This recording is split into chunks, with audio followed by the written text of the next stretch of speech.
Well, Fela Anikulapo Kuti, Nigeria's Afrobeat creator, was legendary and immortal. So also are some members of his band.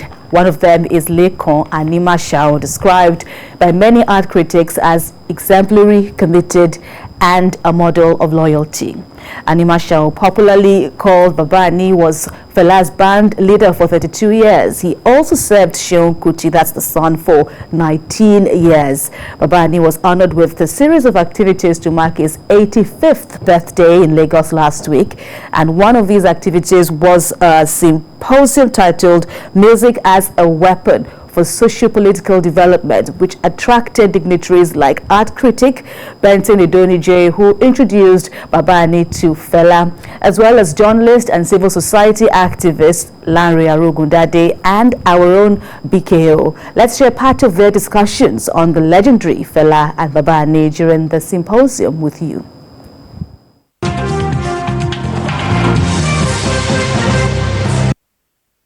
I had known him before Fela, because as a matter of fact, I was the one who introduced him to Fela. So when we were going to form the Kula Lobitos, the second tradition of this band in Nigeria, and we configured the instrumentalization, his name came, I introduced the name to Fela. So when I was scouting around for musicians, it was him that was our first choice. But Fela did not know that he was as good as that until he came for the interview in his house. A man of impeccable character. He was very loyal. The way he came across to us as a fine musician was the fact that when we began the band in 1964 and we started rehearsing, he didn't need to rehearse. While the other musicians came 3 times a week to rehearse, and Fela was taking them through these parts. Well, he could say, you just come and perform, because he could sight read. Himself and a guy called Isaac Olashuba were the top dogs of the band. Leko Animation was walking tall, so he was a fine musician. As far as his loyalty is concerned, he stayed with the band until the end. Babani will render Fela's song as if he was Fela, and everybody will wonder. For those who had not seen Fela before, would think that it was Fela that was singing. But how does this mix with what we have? Socio-political development of this country. Every song that Fela has sung, even the songs of Kula Lobito days, even the Jenko Kus and the rest of them, they speak to what we are witnessing in Nigeria today. Why are we here? Fela Anikulapo Kuti, described as a musical and socio-political voice of international significance, of course, stands out in the tradition under examination. And so I quickly look at the place of Fela's Afrobeat. Fela's Afrobeat remains and would forever be a perfect living example of the power of music in mobilizing the people for political actions, change, and development. Fela's numerous lyrics against injustice, abuse of power, and the general megalomania of successive leaders in the country have continued to connect generations in unimaginable ways. So much so that those who were not born while he was alive could relate with the lyrics and link the message with their own existential condition. To honor a patriot and a big study in loyalty. Because for a man to be band leader to a musical god for 32 years, if we are to use today's lingo, we'll say no be my. It's not easy. The gods don't make people like Babani anymore. The first thing that people think about these days is to get their own freedom. Even if their musical knowledge is not good enough, they don't stay that long anymore. So I want a round of applause for Baba for his loyalty. The great Fela had his Damascus experience that resulted in the remarkable sharpening of the genius we will eternally celebrate. His encounter with Sandra Smith, or Sandra Isidore in London, opened new personal vistas for self-discovery. Sandra's deep reflections on the essence and viability of music as a weapon of social emancipation promptly influenced Fela to redirect his art to total Africanism, hence the elevation of Afrobeat to what we know it to be today.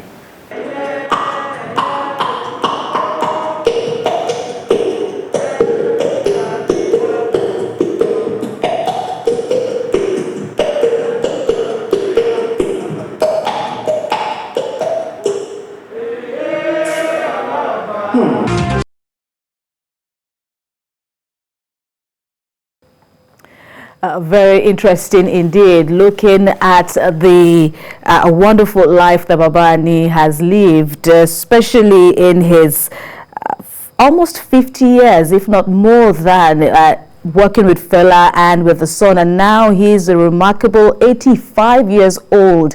One takeaway for me is that, and it has also been established by all the speakers who spoke about the legendary Babani, is that he gave loyalty a new meaning. He gave that word a new meaning, looking at the way he stayed on with Fela even after his death. And he also says that if he has to live again, he would return. He would want to work with Fela all over again if given the chance. Indeed, it speaks so much about his character as a person. Listening to all that has been said, you can't but agree that Babani was and still is an epitome of loyalty. For a man who committed 51 years of his earthly life, to one family, you don't get them easily anywhere.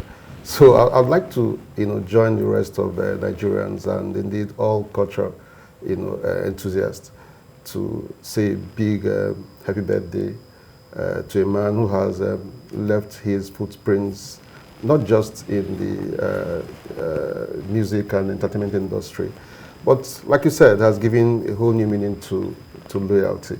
We pray that God continues to keep him. I do believe, like many other Nigerians, that indeed he has a lot more to give, to Nigerians.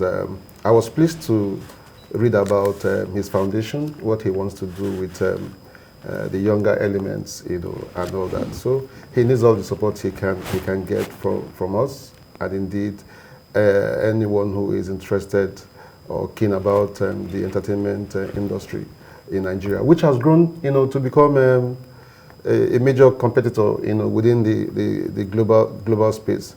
So the kind of things that Babani wants to do is one that needs all the support. I read that he wants to set up musical studios and the rest of it. That's what we need, to grow not just the musical and entertainment industry, but to reach out and impact lives, across every country and strata of Nigerian society. Sadly, some of us missed the event, but like I said, he is worthy of being celebrated, and everyone who spoke, you could feel the accolade, so much that had been said about him, not just as an entertainer, but also a voice of reason. Having worked with one of the world's greatest, I wouldn't want to limit Fela to a Nigerian phenomenon. Right. But it just shows that he had so much to give, and he still has.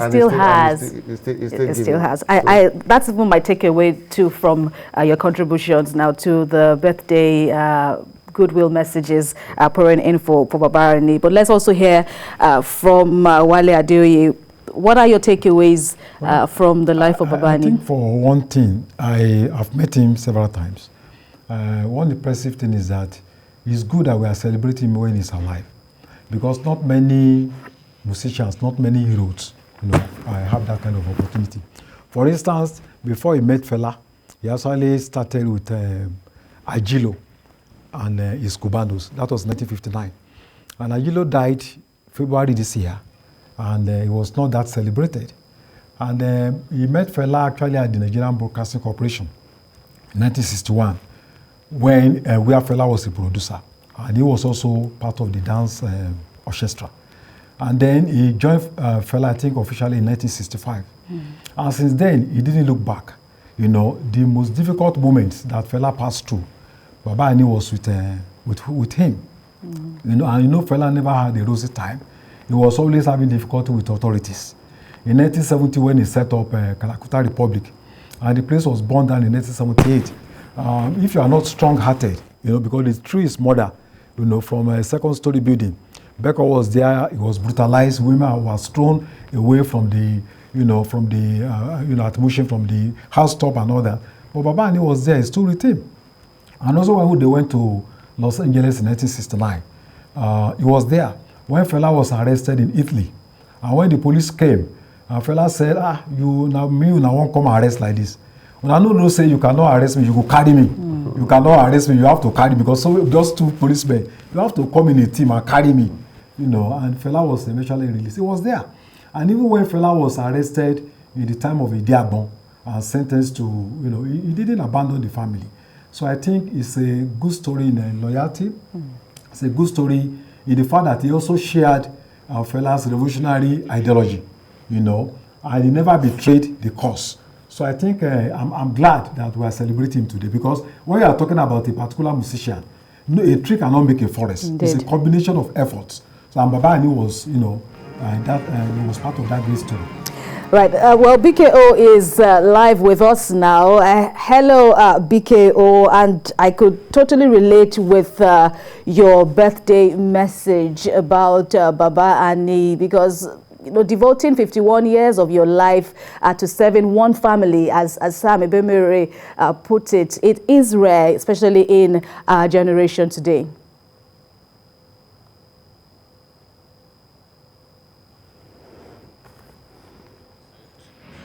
During the program, Baba Ani is a study in loyalty and in commitment.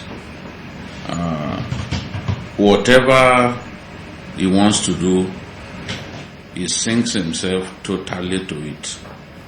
He commits himself totally to it. So Baba Ani is someone that a lot of our young musicians should learn from. In fact, I would say that the gods don't make the like of Baba Ani anymore, because these days, within a short time of working with someone, Nigerian artists will start thinking of setting up their own band. So, but for someone to work with Fela for 32 years, he refused to disband the Egypt 80 band, because he felt that the band boys needed to keep their means of livelihood.